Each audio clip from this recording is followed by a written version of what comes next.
Mesdames et messieurs, fidèles internautes de Diane W. La Suprême Télévision, bonjour et bienvenue encore une fois de plus dans votre chaîne par excellence. Avant de commencer cette émission, mesdames et messieurs, je vous demanderai de vous abonner massivement à Diane W. La Suprême Télévision si vous êtes nouveau. Et si vous n'êtes pas nouveau, vous êtes habitué de cette chaîne, commentez, likez nos vidéos et aussi partagez, ça nous fera énormément du bien. Je ne suis pas seule sur ces plateaux, je suis avec un confrère, un journaliste professionnel qui n'est plus à présenter. Il s'appelle Edmond Isouba. Il est là avec nous sur ce plateau. Avec lui, nous allons partager un entretien par rapport au sujet d'actualité, tout ce qui se passe en République démocratique du Congo. Vous savez que c'est depuis que le président, le deuxième président de la République d'Isaïr, qui nous a quittés, Joseph Mobutu, 23 ans, son corps est toujours au Maroc. Beaucoup de gens se demandent pourquoi on ne peut pas rapatrier le corps, la dépouille de Mobutu. Alors il va répondre par rapport à cette question. Et aussi la parcelle de Amida, entre guillemets, Amida qui a été déguerpie de sa parcelle qui est juste sur l'avenue Ouganda, dans la commune de la Gombe. En tout cas, il va nous éclairer. Est-ce que c'est vrai qu'il y a eu déguerpissement ou pas? Il va aussi parler de l'affaire Lamuka, Mike Mukeba, qui a quitté son poste de coordonnateur et aussi communicateur de Lamuka. Il va répondre. Il est là déjà. Bonjour et bienvenue. Merci beaucoup de l'invitation. C'est pour moi un réel plaisir de découvrir cette nouvelle chaîne dans le microcosme médiatique, mais aussi tous mes encouragements et mes félicitations pour ce que vous abattez. J'ai visité les installations, en tout cas c'est très formidable. Que Dieu vous assiste énormément. Merci beaucoup. Alors j'aimerais qu'on partage ce moment en Lingala.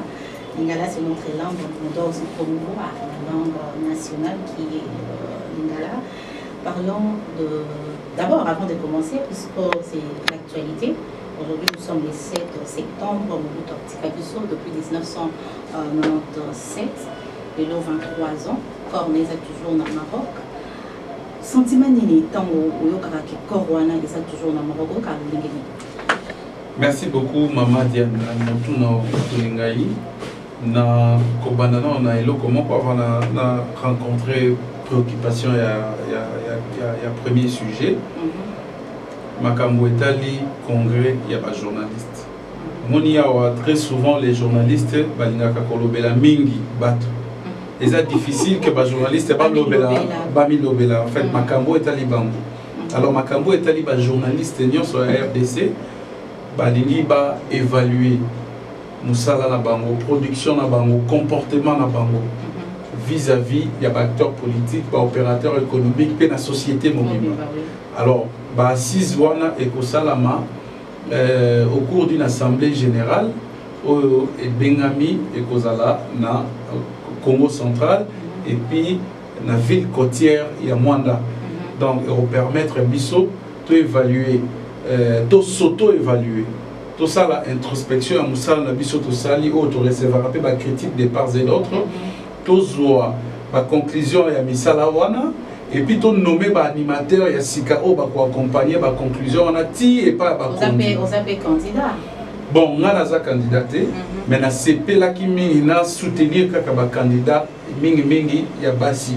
Pourquoi? Donc pourquoi? Parce que ce côté les configurations actuelles il y a UNPC basi baza vraiment représenté.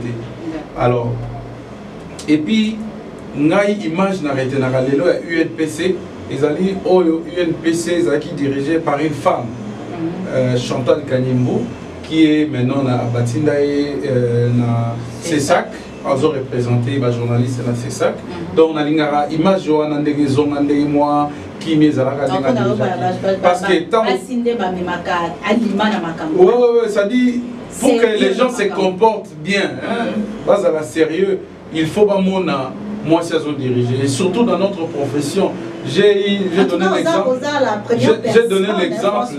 il y a c'est important c'est vrai pas tout na bango mais la métier de journalisme va plus ça plus au les mêmes en tout cas moi je suis dans ça et si tu vois pour la plupart il y a association pe ba structure ou ba média ou ils appellent affilié à UNPC na rotanga JIA journaliste en action et tout ça ils a piloté par une femme et ça qui moi si mutazaki wana liboso pe mususu moi c'est eux qu'on remplacer donc Mimi Ngumba Zalaki et puis l'Ofembe a besoin donc il faut moi je me dis ce qui les lots moi si a eu tête il y a UNPC mama kelele oyo bazo sala actuellement autour il y a Kasonga Chilunde et Kozalate parce qu'il a suffi seulement Chantal Kanim Bototinda na CESAC pour que bah désordre bandana UNPC ça la image a bien été dans la corporation donc heureusement pour les femmes que je soutiens nous sommes postulés la première vice-présidence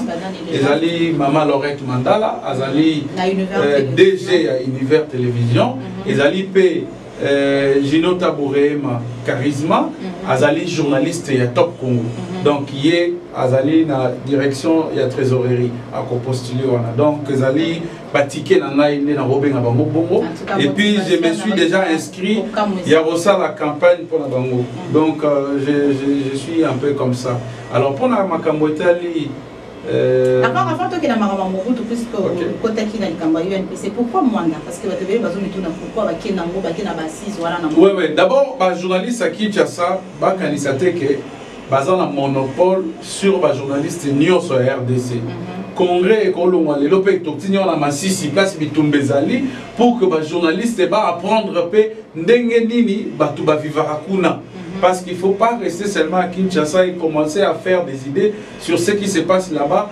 sans y avoir été. Donc il faut déjà voir et ainsi de suite. Et puis pour la plupart des journalistes ici qui ont entendu parler de Mwanda, ils n'ont jamais été.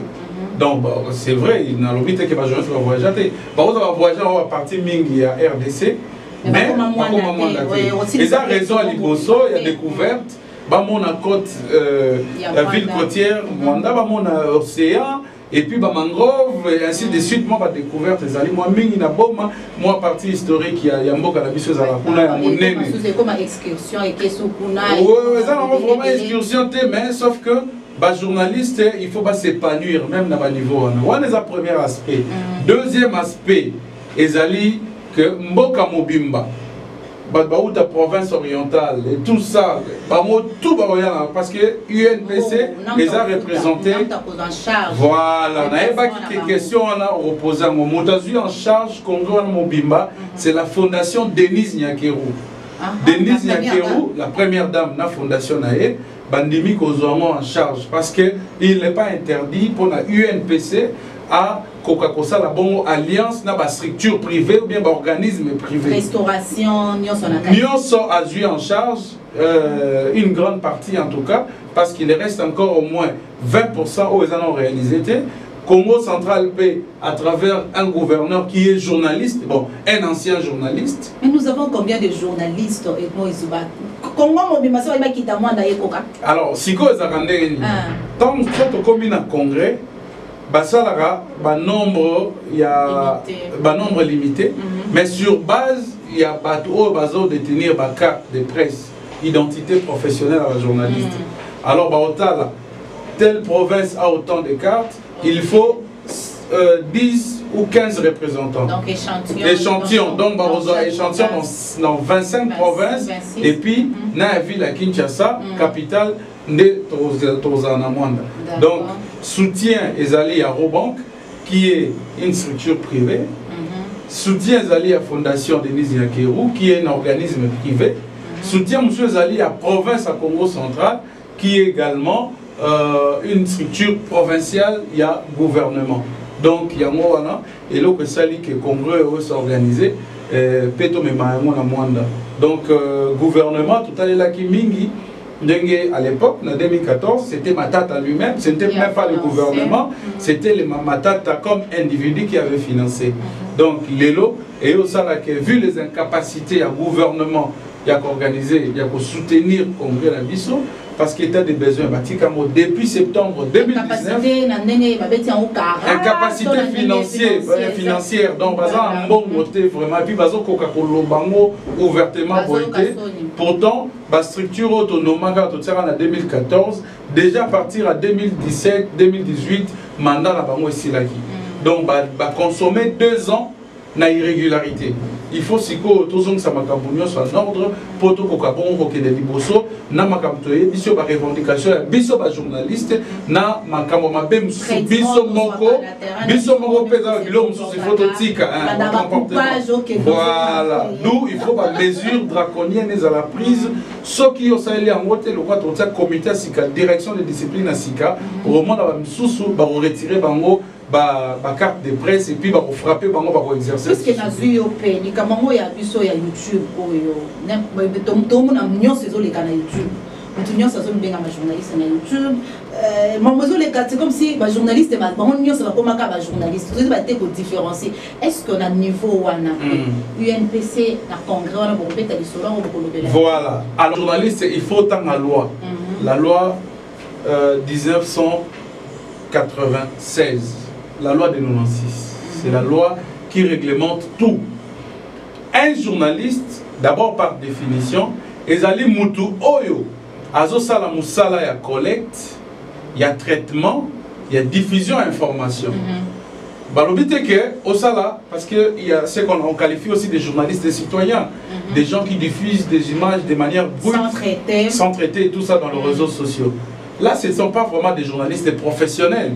Les journalistes professionnels, et c'est lui qui collecte à quel terrain, à filmer, ou bien à récolter propos, à tout, à commis la rédaction, il prend le temps de traiter, c'est-à-dire mettre les ciseaux, interdit aux diffusables. Donc, selon les normes, au cas c'est ça ce qu'on appelle les traitements, c'est-à-dire l'élément ne peut plus léser après sa diffusion et puis au sala et l'oroté. Donc, au respecter la norme, après, au diffuser en mot. Moussala wana, moutounio sazo salango, et que azo tirer peu bénéfice, c'est-à-dire revenu nae na makamboana, yende babengi journaliste par définition. Si to comme à niveau corporation pose à la journaliste reconnue, il faut aux à la identité professionnelle. Or si on a mikanda, l'État a fait sa obligation à la UNPC. UNPC, Union nationale de la presse du Congo, à l'époque Union nationale de la presse des Zaïre, UNASA. Bapesa ka bango autorisation à délivrer carte de presse à journaliste. Il y a un moment là biso ce que ko samba lelo batunio musalo sala ko besoin journaliste ce que la petite carte il y a UNPCT et le liboso procureur ou bien magistrat dans un dossier au sala kangio atio na prison pour une usurpation d'identité. Tu n'es pas journaliste si tu n'as pas la carte de l'UNPC. Et de deux, avant aucun ne s'exercer dans mboka mususu mboka bapaya, il faut avoir la carte de presse à UNPC. Donc voilà, le quoi laisser passer. Ce que komikuna, ba moni ko la carte wana, ba ebi ke o eza carte il y a identité nationale ya ba journaliste, tu vas exercer. Mais ce que le bureau non ngana sali média na ngai neti média Mama Diana, naza na carte ya maison, te carte ya maison et ko servir yo kaka pour la administration na yo ba gens bas identifier que basala kana maison na yo. Mais pour l'État ayeba ke yo ozali moko ya ba journaliste, il faut ala la carte wana ya ba journaliste. Donc bandeko la biso bazotanga la bazo ba YouTube, bandeko la biso bazo mi bisika nyonso oyo bazolanda ngai siko bayeba ke soki ba remplir dans ba formalité wana te bami benga na nous journalistes été. Et puis pour aux la journaliste, il faut passer sa référence, il y a ba étape ba rédaction oyo les cas. Ba journaliste indépendant pe bazali, mais il faut la sa affiliation aux ala ngona ba journaliste ou bien na ba maison de presse à minene oyo et diffusaka ba élément na yo. Donc makambo nyonso il faut ba baye ba yango mingi mususu to kolobela na congrès au état libiso to ko s'exposer entre biso na médias interdits parmi les règles déontologiques. Donc voilà makambo belé zali ya mais ba mouton noir pe bazali o ba isure pas qualité à ba journaliste o peto yoka sango ba escroc kaka batu na kombo ya ba journaliste wana ba journaliste voilà pourquoi voilà pourquoi na so ba memio voilà so ba memio na justice. Justice au Kangaroo pour la usurpation à la qualité de journaliste et puis au cause de soutien à la corporation. Les journalistes vont soutenir. Or, si vous biso, la minute, ceux qui ont identifié comme journalistes, au cause assisté par un avocat de la corporation qui maîtrise bien les textes et les règlements, je dirais même les règles, où ils ont encadré la profession à Bisso, au Kofutata infronté. Bande comme sous un problème net Bisso, net ngai, j'étais victime dans ton marché qui m'a syndicat et tout ça. Mozito a pesingai suspension na bambia ngona nini na valve. Makambo tambola qui média mobimelo baki. Maintenant on a accueilli la justice, le ministère du Travail. Je suis assisté par un avocat, il y a UNPC, au Azakolanelanga, ba dossier wana. Voilà. Donc voilà, on a rôle bamouké wana, au état UNPC, tokokisko koko. Alors, président Mobutu, Lelo 23 ans, depuis Atika Kibiso, en tout cas, il y a qui pour ça non besoin de Bélango, hein. Il y a UNPC. Non, en fait, ils ont des défauts la biso, les journalistes. Le problème qui nous concerne, il faut de temps en temps, ceux qui ont une occasion, il y a aucun net ou bien occasion journaliste, moi, Kangami et tout ça, au moins, tous aura moins 5 minutes, moins 10 minutes, il y a Robetana nous biso mogo, parce que soutien wana, règle principale et générale, première d'un journaliste, c'est la solidarité. Exactement. Donc la solidarité professionnelle chez nous, c'est d'obligation. Faut écouter les alarmes répétés. Ah, mais les alarmes, maman. Les alarmes. En tout cas, pas mes gars, aussi, bayo, maman, n'andengeni. Et moi, je fais. En tout cas, dans le cas, maman Lorette Mandala, dans le cas, ça l'année mission motivation, il y a la candidate na congrès où il a dirigé UNPC. Alors, 23 ans, depuis que Mobutu Atika Kibiso, Cornaye, vous êtes toujours dans le Maroc. Tant au Banzaka, deuxième président, européen qui puissant en Afrique et dans le monde pays, Azangi Bayebe, Batanga, Mobutu Sotanga, Mobutu, Mobutu Azaki, mais Cornaye, Tilelo, et Skarapoya, dans ma belle Oya Yété. Et ça, la problème. Et ça, là, on a passé. Parce que, étant qu'Africain, étant que Congolais, dans le Bazaïroate, étant que Congolais, tous avons moi respect moro topé sarana bakufa. Vous comprendre. Respect à liboso européen sa muto kufi. Ezali kokundae na babele à bakokonae. Là même si quelqu'un n'a rien, il peut tout perdre sauf cette dignité là. Qu'honorer kokundae na babele à bakokonae. Wana ezali respect à liboso. Ya mi balé ben interdisa biso koloba mabe à muto kufa.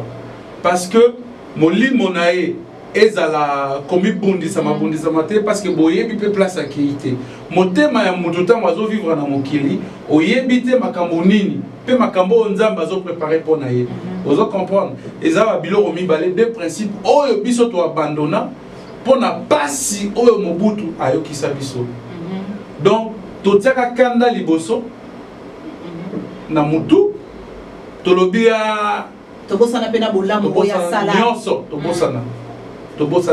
Il a suffi seulement 2 mois ou 3 mois pour qu'on oublie tout de Mobutu. Et l'élo histoire est rattrapée Bissopé et interpellée à Kabiso tous les jours. Pourquoi? Parce que au Moni, les Congolais passent l'équipe tellement mini. Ma promesse à batteur politique et l'équipe trop. Ma président va promettre l'élo va salarié. Et ça n'a que ce que promettre Mutungouba dans 2 jours. Or, politicien, alors Moutouma a encouragé à promettre Mutungouba dans 1 jour. Lobby a fait une explication. La promesse Wana et Mobutu a accumulé sans réaliser. Et puis la dictature qu'il a fait vivre dans RDC. Où est ça là que Batouba Koufa, Boma Batumsuso, peine publique, pendaison, stade des martyrs de la Pentecôte, ainsi de suite. Mais tellement que l'empreinte naïe Zatilelo, la réalisation naïe Zatilelo, le président va se succéder, le coquille à pour ça la nenge Mobutu a salité. L'histoire est rattrapée, Bissot, comme ce qu'on connaît ça, Mobutu. Ba réalisation nae, et puis on vient se rappeler, ah, nous autres Mobutu za Libanda. Nous banda ko promettre nous autres Mobutu kozonga Kabila. Si n'enga beti 18 ans à réaliser un moté. Vous allez comprendre. Tu vas comprendre musée. le roi qui dans contexte de moi rébellion tabengana Mobutu on ne peut pas vraiment lui en tenir rigueur mais moi nanae oaye a sali plus de 18 ans à Koki qu'on réalisait à monter. Est-ce qu'il faut que moi nanae ou bika moi est-ce que ton moni ndeko Etienne Tshisekedi Félix Antoine Tshisekedi moi na ya Etienne Tshisekedi doit être président de la République de l'eau avec qui n'a pour rapatrier corps à papa nae et au teki Bruxelles et à dire est-ce qu'il faut tous sous le rôle à Moutourola Zanga Mobutu bana Mobutu bazan vivant pas à président bon va rapatrier corps et voilà ça c'est une très belle question. Mobutu c'est un patrimoine national, c'est un peu comme tous les autres présidents, donc on peut considérer Mobutu comme patrimoine national. Tozu corps naïe to memi to rozelaka ate zanga o ndenge Kabila flataka il fallait qu'il bana négocier et tout ça. Non, je crois qu'aujourd'hui si le président de la République est de bonne foi, il ne suffit pas seulement de l'annoncer comme il a fait lors de l'investiture, il y a pouvoir naïe comme il continue de le faire. Namoni même Maoutaï consacré Kasavubu a élevé la titre il y a des héros national mais il y a des héros nationaux. Mais à quoi il peut ça la mopona Mobutu ne serait-ce que nous autres na ezonga na mabele à bakoko na ye. Vous comprenez? Et ça a rendu Mobutu à Tonga Bastad, Mobutu à Tonga Pont Maréchal, Mobutu à Tika Bilo à Mine na Mine Oyo à ta président Moro et à Rwasa la montée. Donc il faut ne serait-ce que pour l'unité nationale et non par la dictature, parce qu'on peut admettre qu'il y avait une dose de la dictature durant son règne, mais il est resté pacificateur parce qu'il a régné dans l'unification du pays. Mobutu à l'époque, on ne parlait pas des tribus. Mobutu à l'époque, vous pouvez vous en rendre compte qu'il y avait des gouverneurs qui quittaient une province à une autre. Il y avait des militaires, ainsi de suite. Il y avait des mutations et des mouvements à tout moment. Et ce qui ne se constate plus pour l'instant. Les lois comme Baswahili, Balouba, Balouba, Basonge, Basonge, non. Je crois qu'il est temps pour bannir cet élan. Il y a tribalisme, il y a réunifier Bamboka Nyonso. Mon Konzamboka, ça est là au Moroza Malamu, où est sali que Namboka Oyo. Pour la première fois, mon Konzazo au dirigé dans l'opposant tout bazan Namboka. Ben exilé politique bazate. Ce qu'on a exilé politique, c'est que Yomoru Mutobi pesi identité wana. En tout cas, aux ans on a compte à mon candidé. Donc, Katumbi Azali, acteur politique Nyonso Bazali, différentes tendances. Il faudrait que le président la Bisso, Bisso Congolais, le président la Bisso peut baza différentes périodes, différentes républiques, Bakundama, Nabandroit Oyo et Sengeli. Voilà.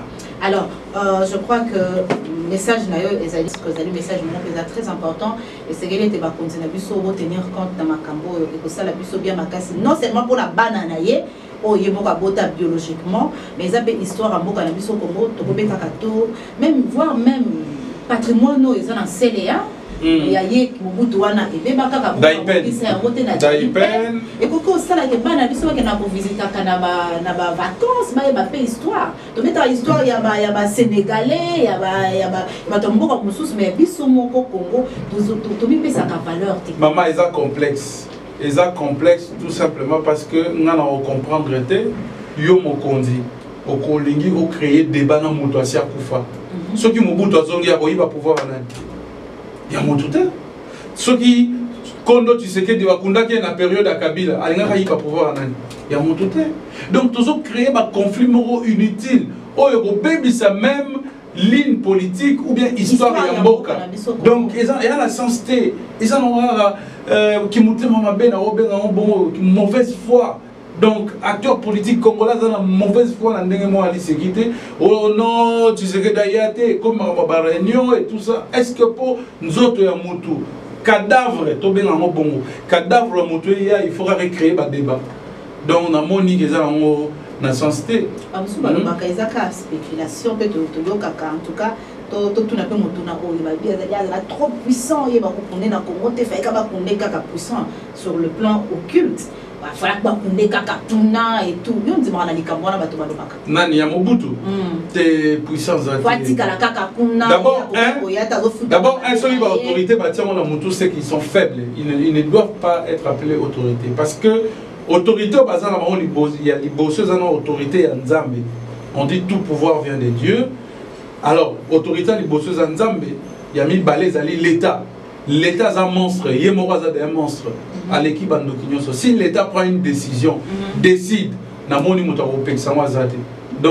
ils ont un pouvoir maléfique et ainsi de suite. Non.